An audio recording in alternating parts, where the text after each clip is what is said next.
I'm here with the incredible David Nurse and David. It's so good to have you here, my friend. Man, other David, I'm so blessed to be here with you, brother. You know, we both have a similar background in the respect that I think we've leveraged the athletic exposure, awareness, and lessons in varying degrees, meaning our own personal athletic ventures, which may not be outstanding like a Michael Jordan, but yet still they deal with your potential. And then two, the other side of sports, which is the backdrop of sports, the business of sports, the inspiration, aspiration, and lessons of sports, which I think for sure our careers mirror each other, and how that's applicable as you're writing, or have written your new book coming out in November with breakthroughs and the blueprint, because I'm a blueprint person. Yeah. And I thought our conversation today would be to help people with their blueprint to success, taking our blueprint, making the architectural adjustments according to their genetic and energetic inheritance that they've received, their potential. You and I, completely different potentials, but yet I bet there's some similarities and synergies between our blueprints to not only breakthroughs, but to success and happiness and all the other lessons that we're learning. So you call yours, and I'd like to start with this, a blueprint tracker, which to me indicates a consistent behavior. And I would love to know why, a tracker, and what was the thought process? Because tons of guys have blueprints, but you have a blueprint tracker. Yeah, totally. And just to start off with everything that you brought in there, I think our athletic backgrounds were actually a lot better than we thought. Like we like to look back and think we were great athletes, but you know what? That set us up to learn everything that we needed to be able to coach them. So in what you're saying is using our athletic background to depict and find out why the highest level minds work the way they do is because of our own experience of just consistently pouring into it. And at the core, we're all searching for a breakthrough. To some extent, we all want a breakthrough in our life. Whether it's personal, professional, whatever it might be, we're all looking for a breakthrough. And to have a blueprint or a formula or a guide to be basically taking us through this, we're able to do it. Because breakthroughs are very abstract, and it's really kind of hard to grasp. It's almost like these words that we're using, potential. Like, what does potential mean? Or what does culture mean? Like, what do those words actually mean? But if you have a guide to take you through those, then it's just like having a personal trainer. Like, you have the confidence, you have the lead, you have the game plan to be able to get through it. One of the things that has helped me over the years is understanding math. I'm very critical in understanding the perceptions of the man-made constructs of math, meaning 24 hours. What creates 24 hours? Light creates 24 hours. Dimensions, size, as well as perception related to time and size. Meaning, when I look at breakthroughs, when I shift a paradigm of breakthroughs, saying I'm already connected to and through the greatest source of power, light, love, and lessons. I'm connected to and through infinity and limitlessness. Therefore, if I shift my paradigm and say, my objective of a breakthrough is to clear that interference. So in essence, each day I can have a breakthrough where when people, like I had in my past when I was your age, attach my emotions to an outcome, when I achieve or surpass that outcome, we define that as a breakthrough, where I would have been able through math to determine increments, subtle increments, that other people wouldn't notice or have a raised awareness that it's actually a breakthrough and advancement.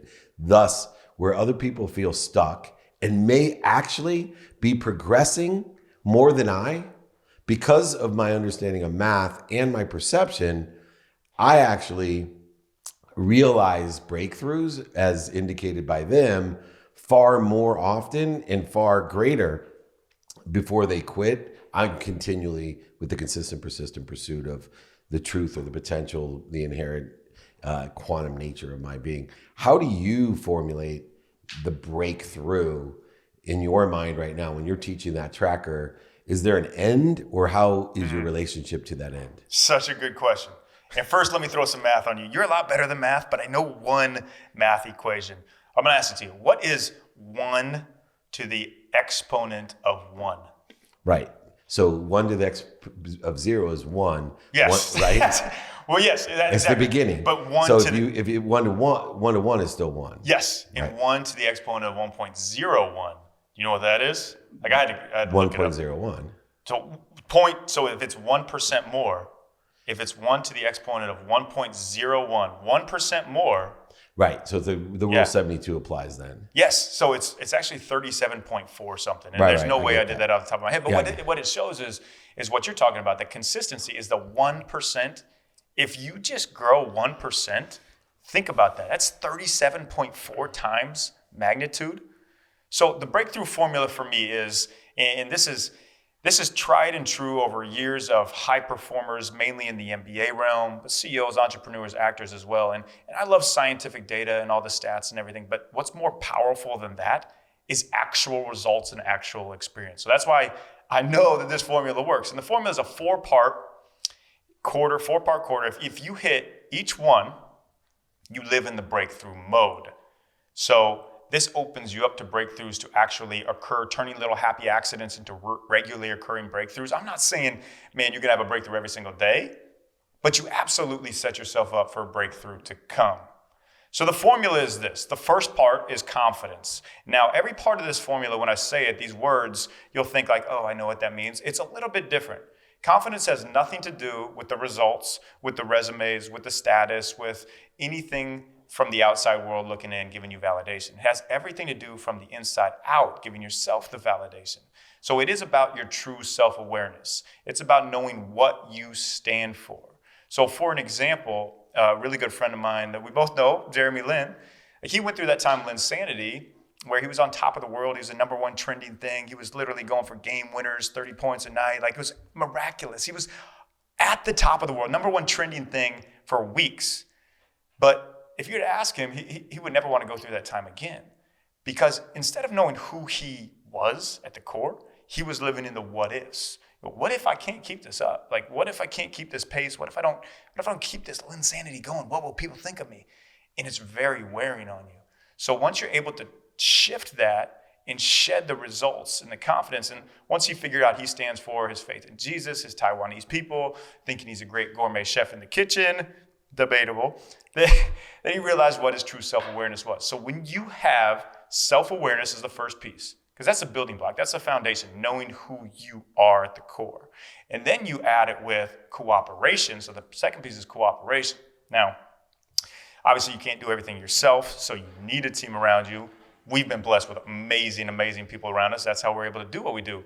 And cooperation isn't necessarily about putting the best people together. It's about misfits. It's about realizing you have a God-given strength and you're going to match it with other people's strengths. You don't have to focus on your weaknesses. Because a lot of times we're heard like, oh man, you have a weakness here. Or you got to focus on this weakness, especially with NBA players. Like, you got to focus on this weakness. No, if you give me an NBA player who's good in every area, they ain't playing in the NBA. You give me an NBA player who's great, focuses on his strength in one area. Dennis Rodman. Kyle Korver, I grew up down the street from Pella, Iowa. Great in one area. So you put these different strengths together to make this ultimate team. And I like to give the example of, well, first, the best leader in history, whether you believe in it or not, Jesus. He put together all these misfits that don't make sense and make this ultimate team. Or even if you've been to Katz's Deli in New York. It's right by my daughter's house. Yes, you've been there. You know what I'm talking about. 2nd Avenue. Yes. So I hate rye bread. I hate pastrami. And I hate Swiss cheese. I just don't like it. But put together in that Reuben sandwich that Katz makes, it's amazing, man. It doesn't make sense, but it's all these misfits, different ingredients that just make this ultimate team. So that's what the cooperation point is. So you have your self-awareness, confidence. You have your cooperation, and we can go in depth on each of these points because it's really about looking at them from a different perspective as well. So now you have your team, okay? Great. Self, team. Now what the heck are you doing? Like, if you're doing it for yourself, if you're doing it for your bank account, if you're doing it for the status, like, honestly, nobody in the history of ever has found contentment or joy in that. Ever. Have they? Like, no. I mean, like, Steve Jobs is dying on his deathbed and he's miserable. I mean, he's Like, we're not going to be richer than him. So figuring out why you are doing it, and why you are doing it is all about genuine service. Now, when I say the word service, a lot of people think, oh, well, I serve, you know what? I go out and serve here, serve here. No, true service is giving to people, pouring into people when it's not on your schedule, when it's not on your time. And I struggle with that, man. Like, I have my schedule built out, and if someone wants to have a conversation with me, it's like, man, you know what? I kind of got to get going on to the next person, or I'm in a room and I know there's somebody I'm actually there to meet, and I start looking by them. Like, true service is being absolutely present in the moment and serving who is around you. And I'll go into a story. We'll finish up here, and I want to come back to a service story that really shows how breakthroughs happen in the service mode. But the last piece is purpose with relentless consistency. So purpose sounds like something you always, like, oh, I know my purpose, I got my purpose. Yes, but your purpose is truly understanding the God-given gift you've been given. I believe we all have this gift inside of us, given by God, and fully becoming obsessed with it. You know, the people that I absolutely love are the people who just go all out, obsessed. Not the balance. Balance is BS, but it's like there's this guy in the hills of Scotland who I searched. The hills of Scotland, way deep in there, and he's making the best, softest cashmere out of wool from these sheep to make these cashmere sweaters. Like, he's obsessed with it. How beautiful is that? Or like someone that is just like the best coffee bean roaster ever and is just super upset. Like, I love that. That's what purpose is. Because it's a unbelievable gratitude to God to use the gift that he's given to you. And this also shows everybody else that they can have their purpose. So before we get to the fourth one, I got a question. So in this given gift or gifts that God has given us, our true self, this enjoyment of the persistent, consistent pursuit, or the enjoyment of, or the ability to, be everything that we can be.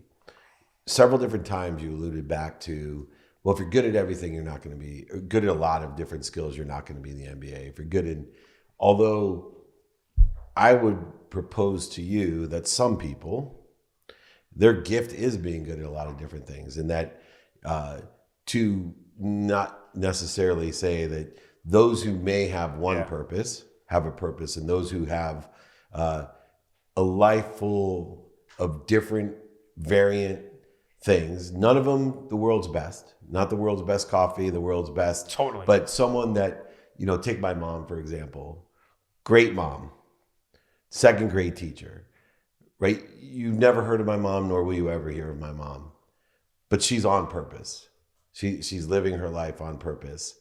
How do you reconcile, this desire that you must be what you can be in one solo directional gift compared to those that are blessed and are resolved in being their best they can be, which is good enough, at multiple things that they pay attention to and give attention to? That's such a good point, because that is the majority of people.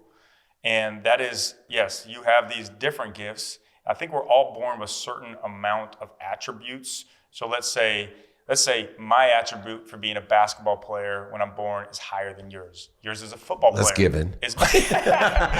I hope so. Hey, yours is a football player. Are you going to go broke, brother? I just had to brag on myself a little bit. Yeah. No. Although being a commissioner, I might be better. You would. But yours as a football player is higher. So the attributes are at higher levels. And not everybody's going to be the greatest at one thing in the world, but embracing that you can be really good in this area and having an impact in, like, you do so many things. You do so many things great. And that's very rare. Like, that's a LeBron James where you've got multiple gifts you're able to do really great. But it is, like you said, the best of your ability. And but I think that comes from when you look within, you give meaning to everything you see, utilizing your 4 criteria, right, to break through and to have that blueprint tracker. One of the gifts or one of the things from playing sports was, I am an average Division III football player. That's what my result. When I was 22 years old, if you look back on my career, second team All-CIF in high school, recruited Division I, but probably would have never played. So I started in Division III, went on a national qualifying team. We were 4th in the nation, right? Not bad, but I was an average guy, right? I wasn't All-American. And yet what I learned, because my quantum ability was so close, my quantum potential, this inheritance from God, my gifts that he gave me, although my gifts weren't as great as, Eckler, or, some of my other heroes, AB or whatever. But yet what I learned to reach that level, to be a Division III, is how and what I applied to everything, which I believe, I always say, apply your why.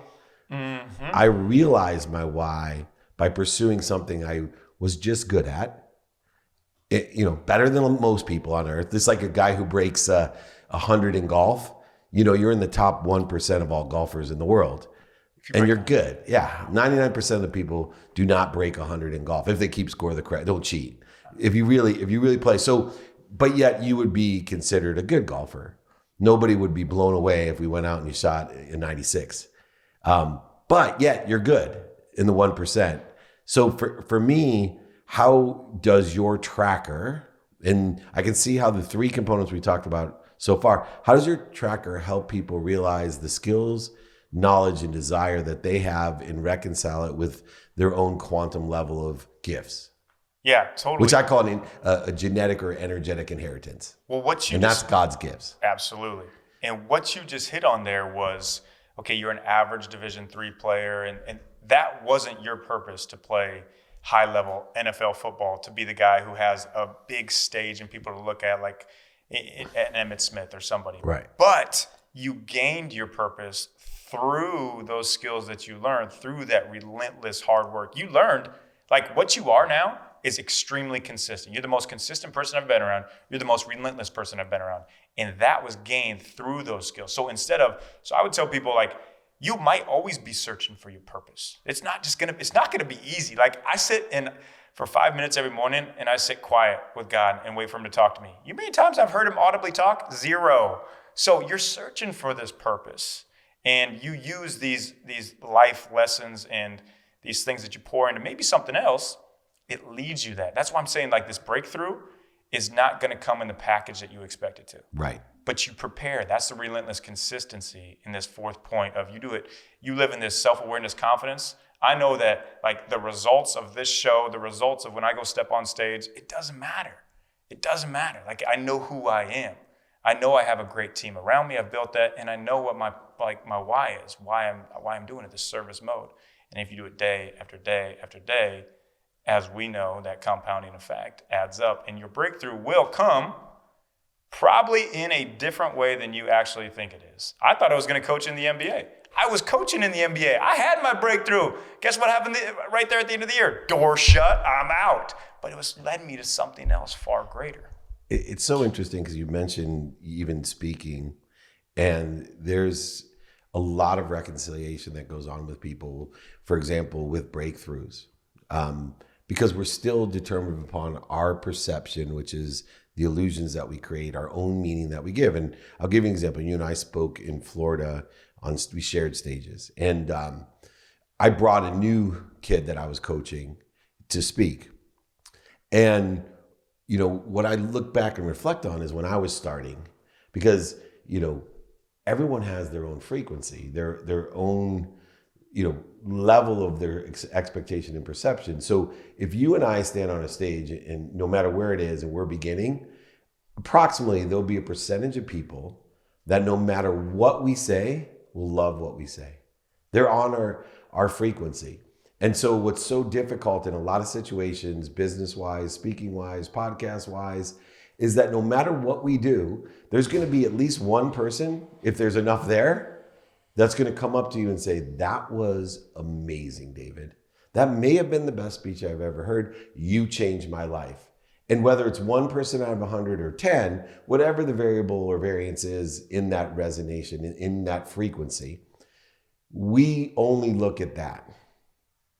And instead of saying, and I think this is that relentless for me, part of it, the consistent part is, well, if one person felt that way, what do I need to do to get 2? Or if 10 do, what do I need to? I wasn't worried when I started.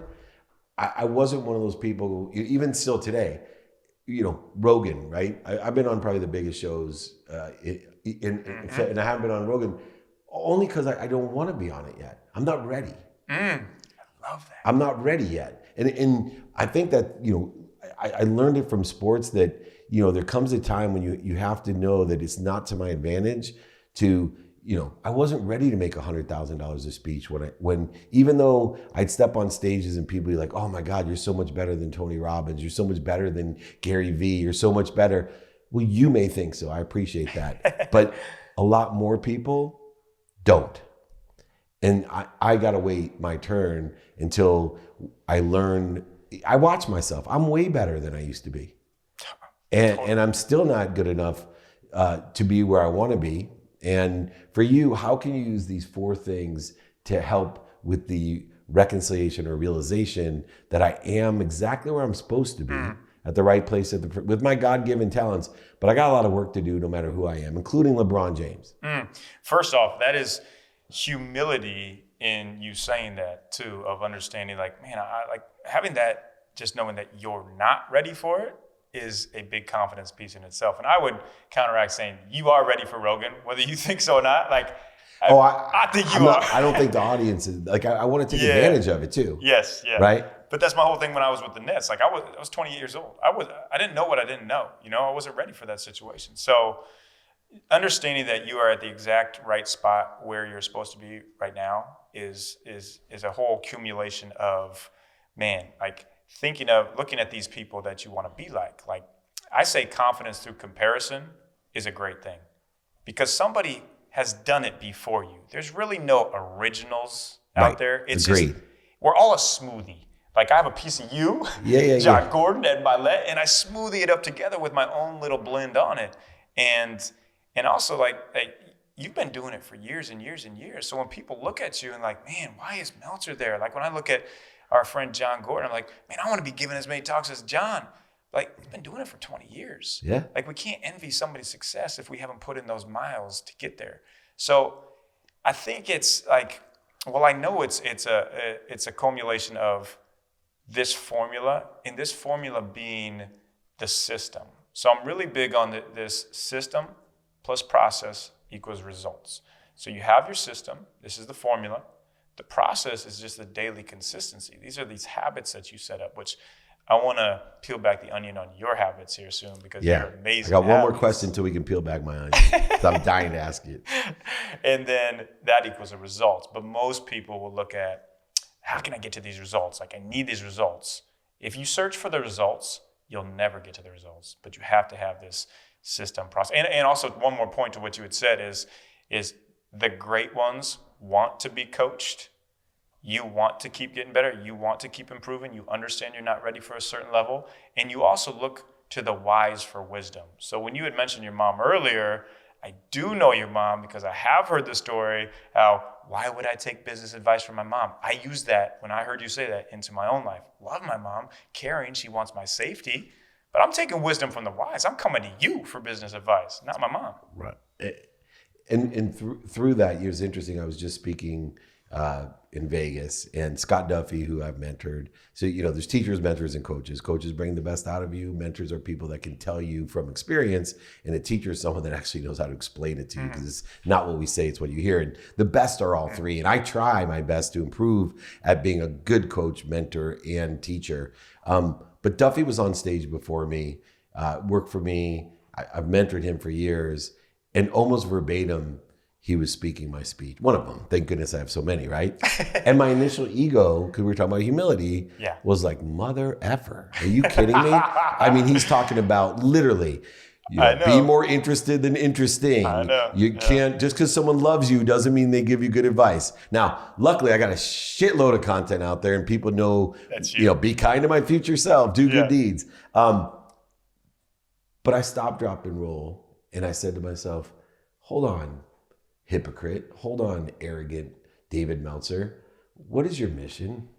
What is my mission? To empower others, to be happy. I'm looking for 1,000 people to empower 1,000. And here I am, once again, my ego getting my way, about to feel bad or make a situation when all Scott Duffy was doing was honoring me by continuing my mission.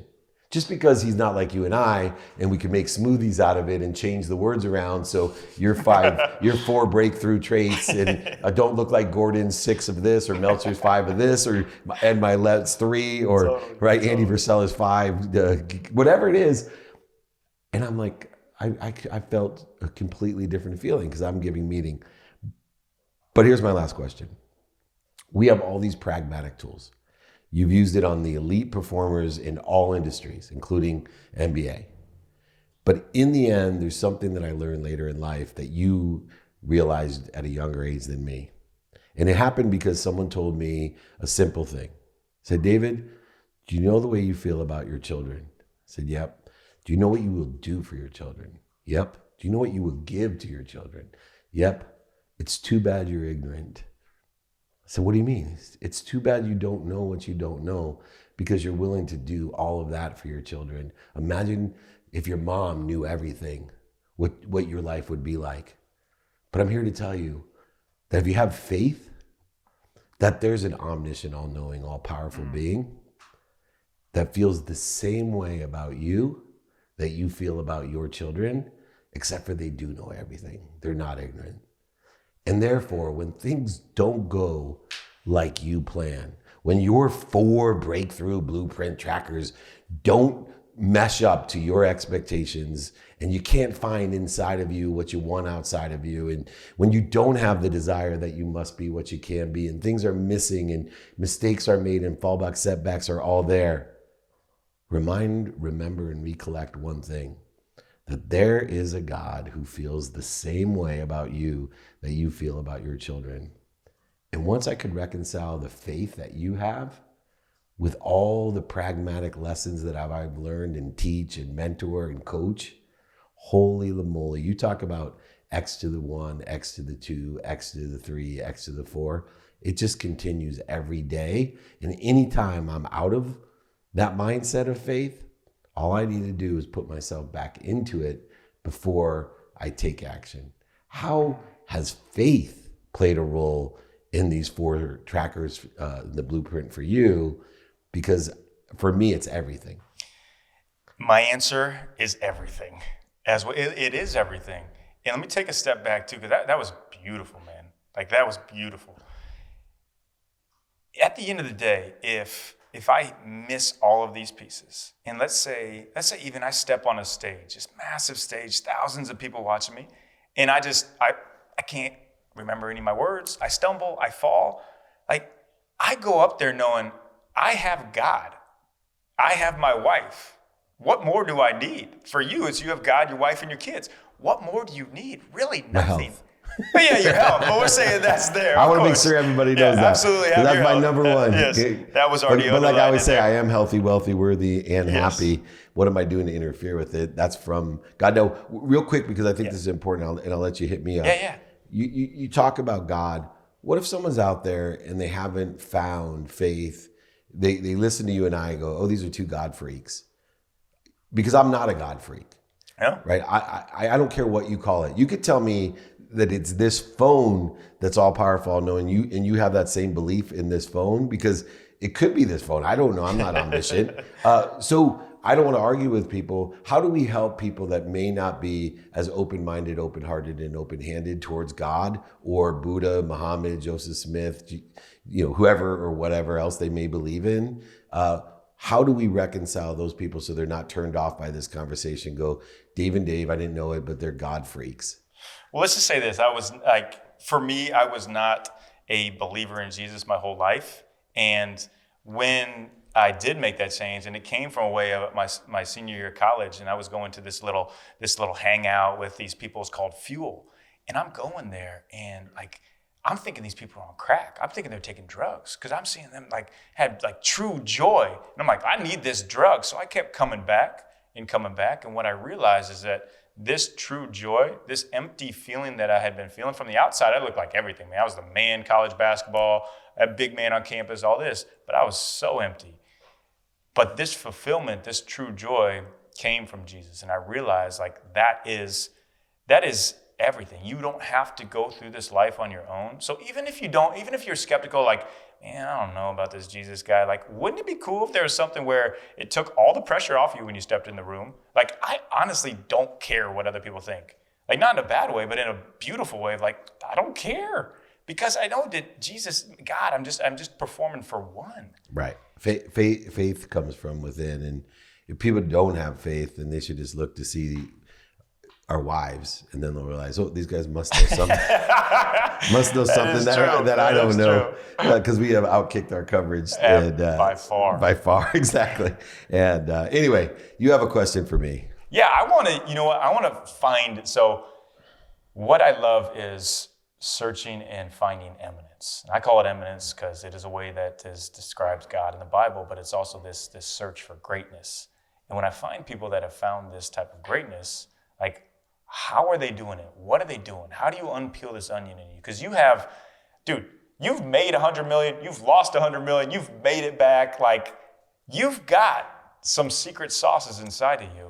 And I think just like being able to learn from you and seeing, like, what takes you, not just the normal habits, not just the good to greats, but what takes you from these great levels to outstanding levels. Yeah. So 4 values, first of all, which are at a higher level. So one is just gratitude, but I understand gratitude much differently than others. One, it's a practice.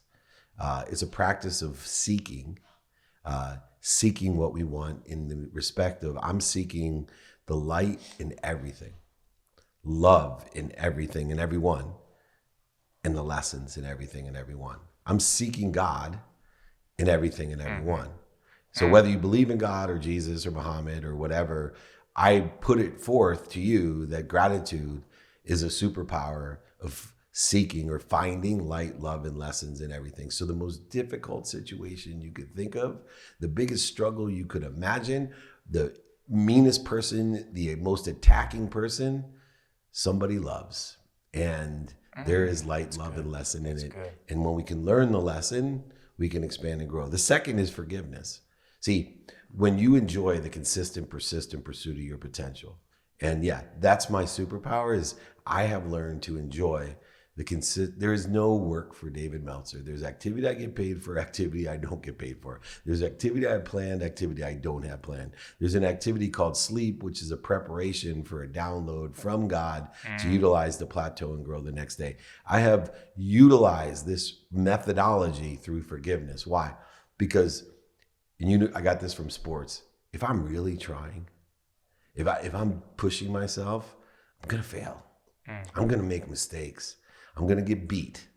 I'm right when I'm doing my best, I'm gonna lose.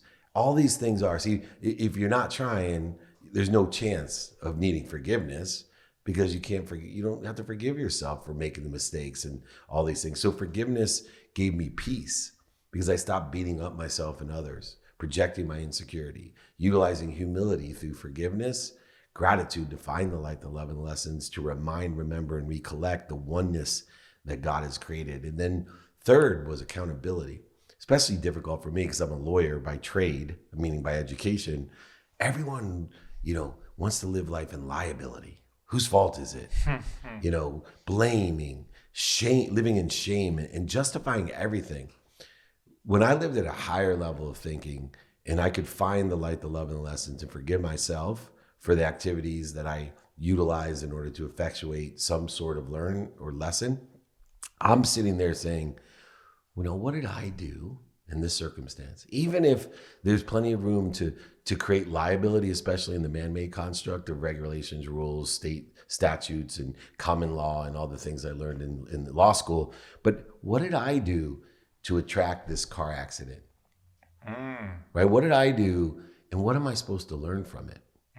And through this daily practice, over years and years and years of learning these lessons, right? I expand, I grow, I understand the 0.01%, the compound interest, the 72 effect. I have been able to detach my emotions from outcomes and place them on the process of what I'm doing, because my energy emotion is only best utilized, not hoping and dreaming of an outcome, but utilizing the law of Goya to get off my ass and make it happen and learn the lessons in order to make it better. Implementing faith that every time pain comes up, see, most people see pain as a punishment. It's sometimes a stop sign. Not for me. Pain, setbacks, failures, mistakes, they're propelling me. And I have such a strong mindset when there's struggles and pain in life to say, oh yeah, here I go. I'm like, whew, God. And I see other people like, oh, I didn't get the job I want, and I didn't get the deal, man. First thing I say if I don't get a deal, thank you. Yeah. Thank you, because it's a protector. It's a propeller. You put me in a better place. And that allows me to get to the last thing, which is understanding that I am. You know, I studied existentialism in 11th grade. I didn't understand it. And I learned Kierkegaard. I am. And immediately in my arrogant mind, I don't know what I don't know, but I know everything. 17-year-old, I said, oh yeah, I am. Well, I've been studying I am for years now. I study in the Course of Miracles. I study in the Bible. I am healthy. I am wealthy. I am worthy. I am happy. We just remodeled another home that we purchased, and we're going to be finishing the basement and closing off the bare walls. So I wrote on the walls of the house, under the suggestion of the guys that have an A&E show, the flipping guys, I wrote, I am healthy, I am happy, I am wealthy, I'm worthy. Yeah. What am I? And I just signed it, Dave Meltzer, and the date. Because once you shift this paradigm with faith and pragmatic tools, and that's where I tie in now from, gratitude, forgiveness, accountability, and inspiration, which is effective communication of I am, what am I doing to interfere with what I am, instead of I got to go get happy, I got to go attach my emotions to an outcome. I'm going to be happy when, I'm going to be healthy when, I'm going to be worthy when, I'm going to be, right? People do that, not me. I am, it's what am I doing to interfere with it? Because I know there's an omniscient, all-powerful, all-knowing source that feels the same way about me that I feel about my children. So I know I am. There's no doubt in my mind, heart, and soul. I am. And then what do? Now I take all the thoughtfulness, the fastest vibrating frequency of the truth. You ask what the potential is, the highest vibration. The potential is infinity and limitlessness, where God lives or faith lives, right there. Now what I do is I use daily practices starting with an unwinding routine at 9 p.m. to put my mind, body, and soul in a position to get the download from the source. And then I use meditation to transcend the download into what? 5 daily practices. Just like you have 4. And my 5 daily practices are just a regurgitation of what we both have learned in a different way of saying it. Mine are this. 1, know your what. What do you want every day? Every day, don't be afraid of being a hypocrite, changing your mind, learning, growing, accelerating, all those things. What do you want personally today? What do you want experientially today? What do you want to give today? And what do you want to receive? Most people are afraid to receive. See, most people that were taught the more you give, the more you receive, they weren't taught the first step. You got to receive to give. When you appreciate what you receive, when you appreciate, you add value, so there's more there. The only way to acquire the knowledge of what you have is to give it away. So my process is receive, appreciate, add value to it, give it away, leave a bigger vessel to receive more, appreciate it, give it away. So you ask me how I make $100 million, lose it, and make it back. I will tell you, because I focus every day on my what, and I receive it, I appreciate it, and I give it all away, and I ask again the next morning to receive even more every single day. And the way that I receive it, the way that I give it, the way that I'm, for me personally and experientially having fun with it, right? Because life's easy for me. Am I doing my best? Am I learning lessons? Am I having fun? Real easy. I know my who. This is where humility comes in. Who can I help with my what, and who can help me? I ask for help. People ask me, how the hell you lose $100 million? I didn't ask for help. What would you tell your 18-year-old self? Ask for help. Find someone who sits in the situation that you want to be in and ask them for directions. The easiest way to get to where you want to be is to find someone that's already there and say, how'd you get there, bro? Take a left here or right here. You don't need waves. I've already done it. This is the best way. Then when you know your what and your who, then you can find out your how by utilizing the mathematical equation of faith. Pay attention to, this is part of your tracker, pay attention to and give intention to the coincidences you want. Stop looking at what you don't want, what's missing, what other people want for you. Pay attention and give intention, what you think, say, do, and believe. Even take into account the quantum being that you are, the God's gifts that you are, personal characteristics, obsessions, addictions, all those different things. Take them into consideration. But when you add up what you're focused in on, attention, and what you're doing, believing, saying, all those things, attention plus intention equals coincidence. It's the mathematical equation of faith and luck. When you know your what, your who, and your how, then you know your now. Most people procrastinate or are lazy, not because they don't want it. It's because they haven't been capable of doing the work to prioritize what to do first. So once you know what's important to you, urgency being a subset of importance, once you know what's important to you, you can do things now. 100% of the things you do now get done. The difference between hyper successful people and everyone else is you get the most done. Yes. Because you're learning the most lessons. And then I finish up here. You know your what, your who, your how, and you know your now, then you can apply your why. Mm-hmm. See, because you can't apply what you don't know you don't have, but I am. So I'm going to apply what I am, my skills, my knowledge, and my desire. And how and what do I do in order to effectuate apply my why? One, identify the interference. See, remember, I believe I am happy, healthy, wealthy, and worthy. What am I doing to interfere with it? Well, I got to figure out one, what am I doing to interfere with it? So there's all these triggers in our lives, people, places, and things that trigger the ego, right? Primal fears of the ego, need to feed, flight, feed, or fornicate. They're all survival based. Well, if I can identify where I'm most afraid, when I have the need to be right, the need to be offended, the need to be separate, inferior, superior, anxious, frustrated, angry, guilty, resentful, all these things that most people don't pay attention to, I am hyper aware and identify, whoa, I have a need to be offended, like I did with Scott Duffy. What did I do? Yep. I didn't fight it. I didn't lean in, go up to him, dude, you stole my shit. Who do you think you are? Right? How, this is the way you repay a good friend. This is what my immediate reaction was. I know. You know why? Because when you're in primal fear, the blood leaves your brain and goes to your body so you can fight, feed, flight, and fornicate. I needed to stop, breathe through the mouth, right in the nose, out through the mouth, breathe. I got back to center or neutral, just like Trevor Moad, my late great friend. I got to center to neutral. I found God. I found my baseline from the meditation I received earlier in the downloads. And I said, whoa. Put the blood back into the higher power of thinking, the place where I can connect to the higher source, my potential. And I said to myself, this is exactly what I do want. It has nothing to do with the need to be offended. I'm not in competition with Scott Duffy. I'm supposed to elevate and celebrate Scott Duffy, because if he's teaching your word the same as you're teaching the word of God, what is your stupid problem, bozo?